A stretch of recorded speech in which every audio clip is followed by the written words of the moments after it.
other than Simmons, there is only one person who's done 10 different pantomimes with my dad, the most out of anybody other than people he's related to, and that is the incredible Jeff Holland. Yeah. Oh, I'm so sorry, Keith. No, I do feel related to you. I've spent so much time together. We've been in family, we've shared dressing rooms, Yes, we've shared a bed. we have, yes. Yeah, Should we even go into that? Yeah. ghost bedroom scene. Thanks so much for doing this, Jeff. We It's a pleasure. It's really lovely appreciate to it. look back at what we've done together. Well, before I was ever involved in working with Dad, when I was just 3 years old, you worked together in Birmingham at the Alexandra Theatre. With the great Ken Dodd. Yeah. Dick Whittington. In Dick Whittington. And I did say beforehand, my first experience of meeting Jeff Holland was being absolutely terrified of him because I was 3 years old and he played King Rat exceptionally well. Because He's pretty scared of me now. That's why there's a gap. We had to wait 10 minutes before he would knock at the door. I wanted to play villain in pantomime at some point, but it was the right time for me in the right place because they asked me to play King Rat, and I said, well, just Heidi High literally went out on New Year's Day 1980, right bang in the middle of that pantomime run, and I knew that if Heidi High took off. And then they wanted me in pantomime, they'd want Spike's face. So I grabbed the opportunity to play King Rat probably for the only time and put that elaborate makeup on and I had time of my life. Win Calvin, the wonderful Win Calvin, was also Dame in that. And Win and Alan and I and Ken were all with the same agent, Dave Forrester. Oh, of course. And he came up to see the show.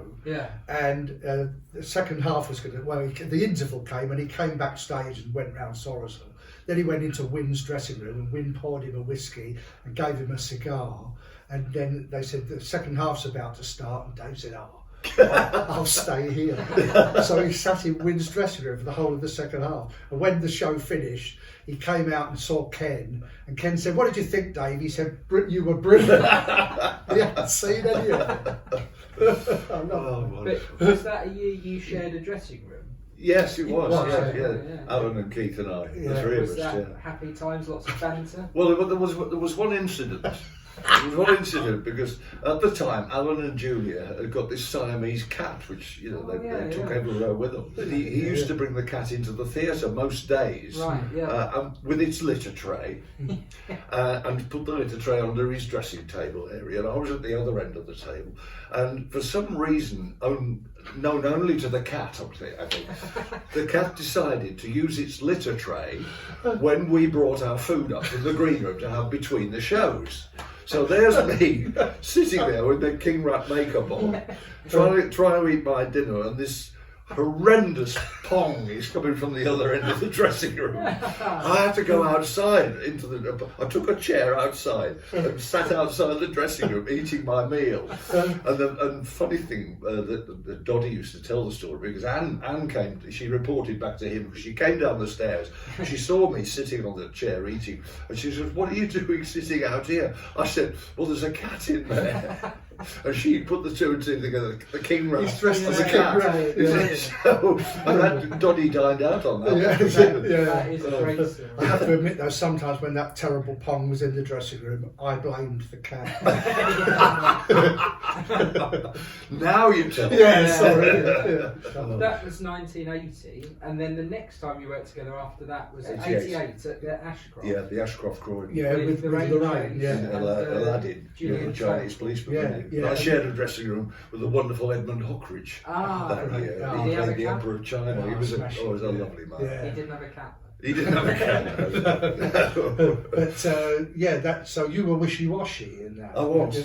And didn't we have a thing where you went into the cave, but you were also the genie? Yes, I doubled up as the genie. I did that 2 or 3 times in different productions for E&B as it was then.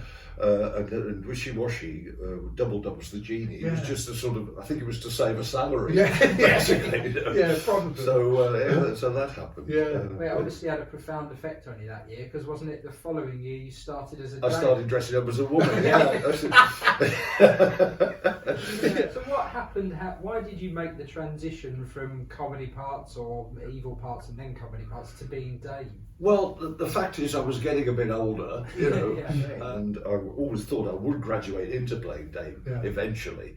And that was the following year. We're talking about 1989 now. And Paul Elliott had booked me actually to play. It was a new production of The Sleeping Beauty at the Theatre Royal Plymouth.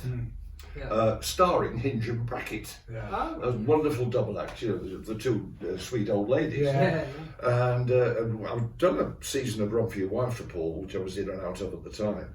Anyway, and I went to a last night party at his house, and when he was seeing me off the premises, I actually turned to him and said, "Who's playing Dame with us at Plymouth this year?" And he said, "I can't get anyone to do it." I said, "Why?" He said, "Well, because they all said, everyone I've asked has said it'd be like having 3 dames on the stage with those two." He said, "Oh," I said, "Well, absolute rot." Because Hinge and Brackett's characters were 100% totally female. You know, and a dame is a bloke in a frock and a complete different kettle of fish. So I heard myself say those 3 fateful words, "I'll do it."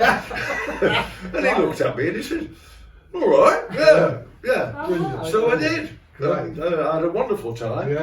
Bernard Bresslaw was there playing the Lord Chamberlain, and Bobby Crush played the Prince. We had a fabulous season out with that.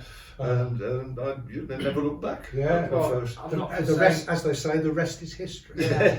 I'm not just saying this because you're here. Well, I am saying it. We're in I would my say house. it if you weren't here as well. But I did think you were excellent at playing Dame, getting the sort of balance right of it is a man in a dress. You're not someone that's dressing up as a woman and trying to be a woman. It's that natural character of a man in a dress, but you can be funny with it. It was just really... Thank you, Ben. I appreciate that. All my hard work over the years. No, I appreciate that, because I've always believed that a dame should be a caricature. Sure. You know, and funny for the right reasons. Absolutely. That's right. So I did my best. And there were a lot of dames as well that rely on outrageous costumes to be funny, and they're not naturally funny. They just come on in a costume and everyone goes, "Oh, brilliant." But you were funny with... Well, I only had 2 frogs. Dare I say, less outrageous costumes. One for Act 1 and one for Act 2 and a walk down. You know, I just used to do it in the performance. The routine. That's a rare thing as well, because dames now get obsessed with the costumes and they're constantly changing, having quick changes and everything. It must have been nice not to have the hassle. Well, it was. Particularly it was. It was my way of doing it. I always thought that was the right way to do it. For me, it worked. We're going forward, aren't we, into the first Dick Whittington that we did with Leslie Joseph and John Nettles. That was an amazing production. It was. What a cast. What a cast, I remember, because I was writing it and Paul Elliott said, "You've got to give everyone a fair crack of the whip." Yeah. Can you imagine all those names?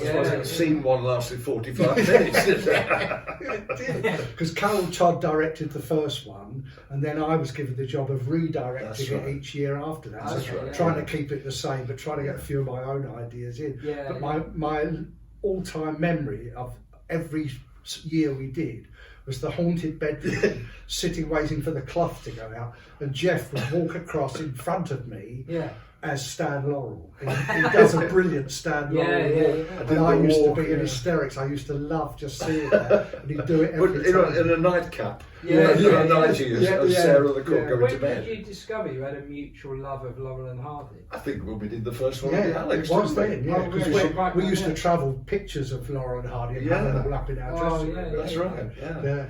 Wasn't it 7 pantos but over 8 years, so almost consecutive, but you did Whittington's more or less the same idea, same story. It was the same script all the time. And just venues all over. They were the same set pieces. And the Alderman Fitz Warren changed most times, because we started with Vince Hill and we were just going through it. Windsor Davis did it, Hilary Minster from Hello Hello, Bill Pertwee, Nicholas Parsons. So Nicholas Parsons as Fitzy, you know, his number was it your idea? It was to give him that song. Keith wanted him to sing "Great Balls of Fire" by Jerry Lee Lewis, and he didn't know it at all. He said, "I haven't heard it," and he actually said, "You're turning me into a rock star."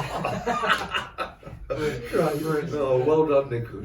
But over all those pantos, you spent a lot of time in bed together in the haunted Well, in the bedroom. haunted bedroom, we finished up in bed. Separate together. beds. Fair enough. But Many there's times we quite what people refer to within the industry as the lost trumpet haunted bedroom routine. Yeah, and That's so the many first- people used to say to you, didn't they? I was in the night you lost the Yeah, trumpet. yeah. And I introduced it for that script. That I was wrote when it you for wrote that, it. yeah. Yeah. And so many people have pinched it since, the idea. We've not done it as well, though. No, it did work so it well. worked didn't really it? well. Yeah. We really enjoyed doing that. 93 Dick Whittington at the Hippodrome. Yeah, the great lie, because blowing the trumpet, who's blowing the trumpet? What's the time? Who's blowing the trumpet at 3 o'clock in the morning? And they were scuttling around, where's the trumpet? Yeah, And then it got I'm in lost. the next bed, and a false cue for me. I put my head over the counter and said, who's not blowing that trumpet at 2:30 in the morning? It's a Used great, to get a belter. brilliant Yeah, line. yeah. It was like Jeff had just come up with Yeah, it used to work. I was so proud of that. And gag. I used to sit behind the counterpaper like that, just shaking it up. Yeah. Great. After you did all those pantomimes together, then you didn't work together for quite a while until Weed started being a double act. Yeah, I kept writing to Jeff, but he refused. But then we did all get to work together in Derby, at the assembly room. Jack and the Beanstalk. That was 2007. Seven. Yeah. Yeah, it was. Yeah, that's right. Yeah. The 5 years we were there, we had several sort of box office record breakers. Yeah, and that was one of them. That Jack and the Beanstalk, because we had Lisa Scott Lee from Steps, her husband Johnny Shentle, and the magnificent Antonio Fargas, the original Huggy Bear from Starsky and Hutch. Yeah, brilliant. And Fantastic. He was a lovely bloke. He was brilliant, and he was quite a bit laid back as Flesh Creep, but he did it really well. I'll never forget. It's one of my favourite stories ever. It's oh dear. Not really. At his I know what you're going to say. So we all finished the song. I think most of the company were on stage except for Flesh Creep. And then the song was supposed to finish, and he was supposed to come on and say something horrible and scare everyone, and we were supposed to scatter in different directions, leaving him. But the song finished, and for whatever reason, he didn't come on. So everyone's on stage with no reason to leave, desperately wondering how we're going to get off. And then I remember Dad stepping forward and me thinking, oh, it's not on me anymore. He's going to say something, and we can all leave. I was going to say some brilliant gag, you thought. And Dad said, come on everyone, let's all go and have a good meal. And everyone went, yeah! Going off and just looked so rubbish. See what's happening. Oh, here she goes. The organic fairy. This was it. No, this was the one. I think this was it. Oh yeah, come and sit in with us now. We've been joined by the Just got to fabulous Derby as it happened. Oh, Judy have Buxton. Judy Buxton is in our midst. It's the amazing Judy Buxton. With the original one. Well, that's Fantastic. quite exciting. It's very Still got exciting. Yeah, Yes, that is lovely, it's yeah. gorgeous. Bit isn't it? dusty now. But Yes. I think this was the one I had. It is. Yeah. No, it certainly looks like that. Do you know how many pantomimes you two have done together? I never really counted them up. Oh, Well, it was half a dozen. yeah. Oh, right. Jack and the Beanstalk for Kudos Yes. Right, yeah. Yeah. at At Wolverhampton. Wolverhampton. Yeah. Oh, yeah. And then must have done. We did three. We did three for Paul Lowell. Yeah. And then we did. We did two Ian for Hiss and Lister. Blue. Oh, really? Yeah. Yeah. So I that's did like all the 6 or others. 7. Yeah. seven. The last one I did was Redditch, wasn't it? Redditch, that's Oh, right, yeah. in Right. 2009. Yeah. Yes. I'm playing a man this year for the first Oh, time. First time. I'm playing Fitz Warren. Oh, are you? Oh, brilliant. It will be the first time I'm playing a man for about 27 years. That is great, yeah. Is there anyone that stands out from the rest of your panto career that you kind of pleased you did a panto Well, I think with? I learned a lot from people I worked with. I mean, the amazing Terry Scott was not the easiest of men to get on with, but he was a most magnificent Dave. Really, And he had some great routines. I learned a lot about style from him. And the wonderful Jack Tripp as well, who I worked with. But he's not known to the public, but he's well known, or was well known in the business. And he was a fantastic Dave. Really wonderful. You mentioned Joan Collins. I did a pantomime with Joan Collins in Birmingham in 2010. Wow. She came over and played Queen Rat. Oh. with Nigel Havers playing King Rat, her sort of underdog husband, if you like, right, which worked quite that's well. a nice idea, And yeah. that was quite a spectacular show. Yeah. Do you still do your Laurel and Hardy show? I do my Laurel and Hardy show when people ask me. Yes, Yeah, fabulous. happy to. Yes. If you get the chance, that is brilliant. Yeah, I tell you, absolutely. That I'm really doing a is. few coming up. Yeah, I've got a few coming dotted about in the new year. Oh, right, brilliant, yeah. brilliant, yeah. Now, I remember you telling me you were going to write that. Oh, years and years ago. Yeah. So just before we bring it to a close, are there any other memories you've got or anything that's occurred? Yeah. Well, that was a very embarrassing moment. I think it probably is my most embarrassing moment ever in pantomime. It was a few years ago. I was working with Bobby Davro, but that wasn't the embarrassing moment. And I had to, because it was written into the script, I had to interact with a man on the front row, dressed as the dame. Yeah. You know, what's your name, dear? Yeah. Now, normally, I don't wear these, and I don't wear lenses. Yeah. So I'm, everything's a blur. Well, I picked on what I thought was a big fella sitting with a child on his lap. And I'm going to say, you sir there, what's your name? No, nothing at all. Yeah. So I go, no, I'm pointing, this couldn't be mistaken. You with the baby on your lap, what's your name? No, what's your name, love? Come on, what's your name? And then it went on forever. And I think this isn't going to work. And this little voice came back, Tracy. It was a rather large lady who I'd mistaken for the shape of a man. And that's why I'll never ever do that again. No. Well, the You kids, got an award the kids, for the the most kids embarrassing behind me on stage, they were sniggering and just Yeah, I laughing. bet. Oh, dear. Because it was me, poor me with no glasses and poor eyesight. Yeah. Never again. Well, I would like to state here and now, I would like to work with these two again. Yeah. Pantomime. Well, that would be lovely. It would. I'll phone Paul Holman tomorrow. Yes. Oh, right. See what the hell's going on there. I've got the one. Quite an achievement. I think I've got a headdress as well. Oh, brilliant. But no problem. Bring me on costume. Right, this year will be your 50th panto, so a fifth of all his pantos you've worked with him. Yeah, that's quite amazing. That's incredible, isn't it? Actually, yeah. Like I said, I'm so sorry, Keith. No, we did have a great time, We sure and the did. camaraderie backstage. I mean, in every pantomime, Yeah. you normally get one fly in the ointment, and it's normally me. But we, all those pantomimes, as I think back on them all, I've had such enjoyable time. Yeah, like you say, the whole art of pantomime, it's trying to be modern and have jokes that refer to things that are occurring in the world, but it's also keeping the tradition. It's got to be alive tradition, as of well. course it is, yeah. I was surprised though when we arrived here tonight that Jeff was in his Dame costume. He couldn't. I did think about it. Brilliant. Well, listen, it's been a pleasure, and we'd just like to say to Judy and Jeff, thank you so much for this. It's Absolute pleasure. Wonderful memories. Yeah, it is. Fabulous been- memories. Join us again soon. All the best. Bye. For now. Dreams come true and couplets rhyme in the land of pantomime.